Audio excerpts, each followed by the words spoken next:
What's going on, everybody? Welcome back to TTB Ravens Media, bringing you Ravens content every single day. If you want to see that daily Ravens content, please make sure to hit the subscribe button down below.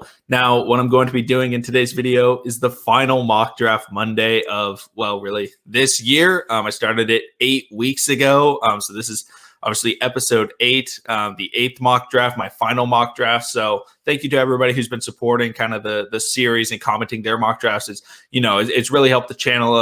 It's really helped me with my future mock drafts. So for this final one, let me know your thoughts and opinions. Let me know your final mock drafts, down below, so then we can talk about those. But I will say Joshua and I will have a pre-draft podcast recording. The audio will be solid, I promise. If it isn't solid, I don't know what I'll do, but I'll do something and it'll be bad. Basically, so that'll be out on Wednesday. So, it'll be probably like a 45-minute video that you can check out or listen to on the podcast platform. So stay tuned for that. And also, I'll technically be going live for the NFL draft, but mostly for the beginning part of the draft. I'll be going live with the other people from Undrafted Sports. We'll be live on Twitter at Undrafted Media and live on YouTube, Undrafted Sports on YouTube, which is like a brand new channel. It doesn't have anything. I'll have the link to that in the description. So if at the beginning of the draft you want to see, because we got a bunch of 49er fans, Falcon fans, Charger fans, and so we'll be talking about their picks. But I won't be live during the Ravens parts. I'll be recording videos to get out right when the Ravens make their pick. So y'all can watch Purple Rain Podcast. Y'all can watch Engraven or whoever you want to watch for that. But that's a long intro. Sorry about that. Let's get right into it. This draft.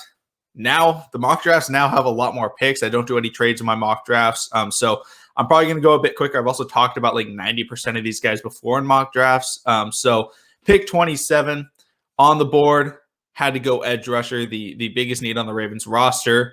And I went with Azeez Ojulari. I'm a big fan of Azeez Ojulari. He's nasty. He's physical. He really fits what the Ravens are trying to do. And obviously it's a big hole now. A lot of the guys that a lot of Ravens fans really want were gone. I like Trayvon Moehrig.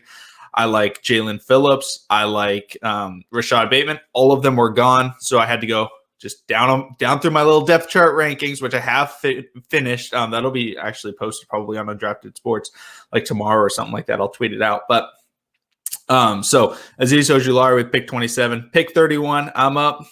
And you know what? I'm all in on this edge rusher position problem. I've seen this a lot in recent Ravens mock drafts. There were a couple guys available. I really like Jason Oweh just because he won't be if he was the only one for the Ravens at edge rusher, I probably would have gone with Tryon, who is also available. But since I also drafted Azeez Ojulari, I felt more comfortable drafting Oweh because I just feel like Wink Martindale would be able to utilize that athleticism that he displayed in his pro day. The athleticism between Patrick Queen and Jason Oweh would be really ridiculous, and he'd be able to develop while we kind of lean more on Azeez Ojulari to have a little bit more production, but Oweh could still have some production, at least in like the run game and things like that. So I felt like drafting 2 edge rushers wasn't the end of the world. We obviously still have positions of need that we need to address: offensive line, wide receiver. That's pretty much it. We don't have that many needs. But getting it at pick 94, I went with Walker Little, offensive tackle out of Stanford. And I try and not be a homer when I'm drafting. That's why I haven't drafted Walker Little before mock drafts. I'm a big fan of Walker Little. I'm a Stanford fan. Obviously, that's why I love Simi Fehoko. But I just love Simi Fehoko because he's Simi Fehoko. But I've seen so many people in their mock drafts for the Ravens, and people in the comments have been saying like, "Oh, what about Walker Little out of Stanford?" And I'm like, okay, I'll cave. I'll pick my Stanford guy. In the 3rd round to be an offensive tackle, because I'm just not sure if we will be signing Alejandro Villanueva or the tackle from the Titans. Kind of up in the air, not 100% positive. So kind of getting a guy just in case one of those guys fall through, or we end up signing somebody else like a Justin Houston or something like that, or maybe trading for Julio Jones. Highly doubt it, but this stuff kind of came out today, so mention it.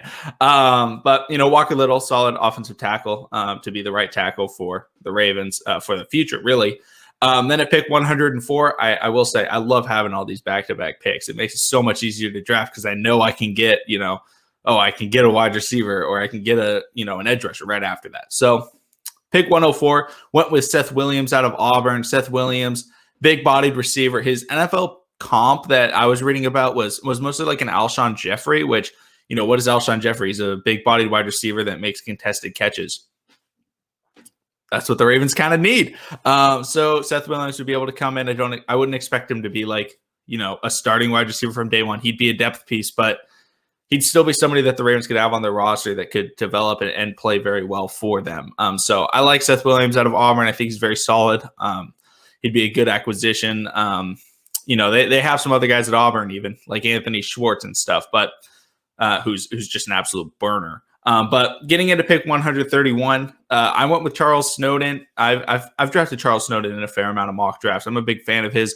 He's about 6'6", 6'7", outside linebacker, not an edge rusher, more of like a run stopping. He can drop into coverage a little bit. Just a raw athletic guy with really good instincts, and he's able to seal that edge with his length and things like that. So he would be kind of like a, more of what like Tyus Bowser does for the Ravens in terms of, He kind of does everything. That's kind of what Charles Snowden would bring to the Ravens. He'd be a later round pick, wouldn't get a ton of playing time or anything like that. Or I guess it's snaps. I say playing time because I think NBA, but you wouldn't get a ton of snaps, but he'd get some snaps. He'd be able to do his job. And I think Charles Snowden just has a ton of potential at his size and his athleticism. Getting into pick 136, I went with Aaron Banks, interior offensive lineman out of Notre Dame. He is a guard. But he was a day 2 really projection, and I got him in day 3. And he's somebody that people see as in his first year. NFL.com has him as kind of a solid backup, and that's really kind of what we need at the interior offensive line position, other than center. I know we need a center. If Zeitler went down, if anybody else went down on the offensive line, he could probably step in. And I think that would be okay for the Ravens to have, having a good player with good depth. And, he's from Notre Dame. Notre Dame churns out some good offensive linemen. Just ask Ronnie Stanley. So for him, I wasn't in love with the pick, but I felt like best player available. I could go with him just because the Ravens always need depth at the offensive line. They're always getting guys that are injured. So next pick, actually went with Anthony Schwartz, pick 171. So teammate of Seth Williams. I think this is highly unlikely. But I was just sitting there and I was like, you know what? Anthony Schwartz is kind of the best wide receiver right now available. He's an absolute burner. He was a guy that I don't think he has any return experience, but maybe the Ravens would give him a chance at it. I don't know. I mean, they got Prochet to do it last year, who had never done it before, just to get him on the field, see if his explosiveness. I think he ran something like a 4.25. It was a 4.2 40-yard dash at his pro day. He'd be able to come in, and he's just an explosive player, and I really like that in a wide receiver. I like that for the Ravens offense.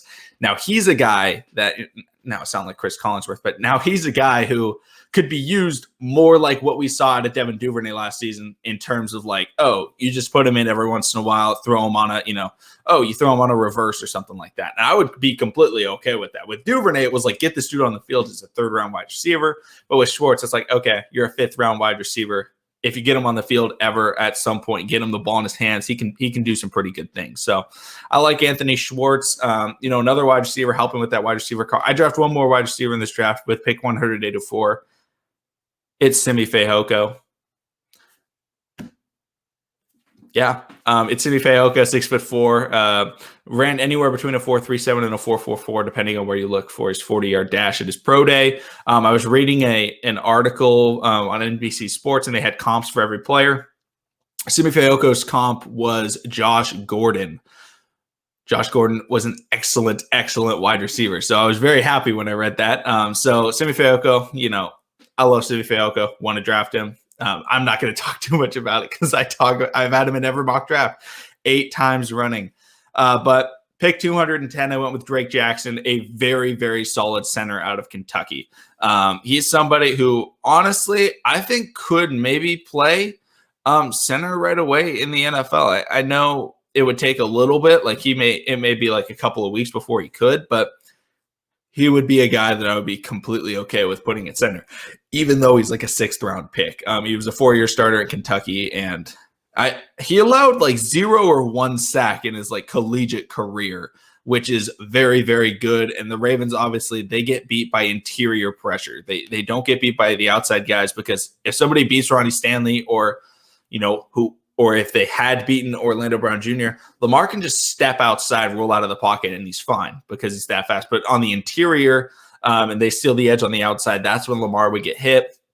Drake Jackson would be able to really help out with that, even though he's like a 6th round pick. But, you know, there just aren't a ton of centers in the draft. Like, there's probably like 7 centers, I would guess, overall in the draft that are like, you know, actually solid. And I think he's probably one of those guys. And I've been a big fan of his. I love Quinn Miners, but Drake Jackson is the other guy in the later round. If we don't get a first round, if we don't draft like Creed Humphrey, I'd want Miners or I'd want Drake Jackson. Those are like my 2 guys. But thank you everybody for watching. Comment your thoughts and opinions on my final mock draft. I'll run through all the players once more. You know, make sure to check out the live stream that I do, you know, kind of at the beginning to, you know, see the guys from Undrafted. It's going to be a double upload today. So AJ Torres and Joshua and I, we kind of debated how, you know, who won the trade. AJ Torres, he's a Chiefs fan from the Undrafted Network. He's a ton of fun. He'll be in the live stream and things like that. So if you like him, if you like kind of us, you know, just goofing around, talking, playing jokes and stuff like that, you know, you might enjoy the live stream at the beginning of the draft before you head over to see all the Ravens fans' reactions and stuff like that. But going back through the picks, I went with the Azeez Ojulari, Jason Oweh, Walker Little, Seth Williams, Charles Snowden, Aaron Banks, Anthony Schwartz, Simi Fehoko, and Drake Jackson. But that's going to be it. You know, final mock draft of the year for me. Thank you everybody for watching. Thank you for all the support you've shown on the mock draft Mondays, and I'll see all of you again tomorrow.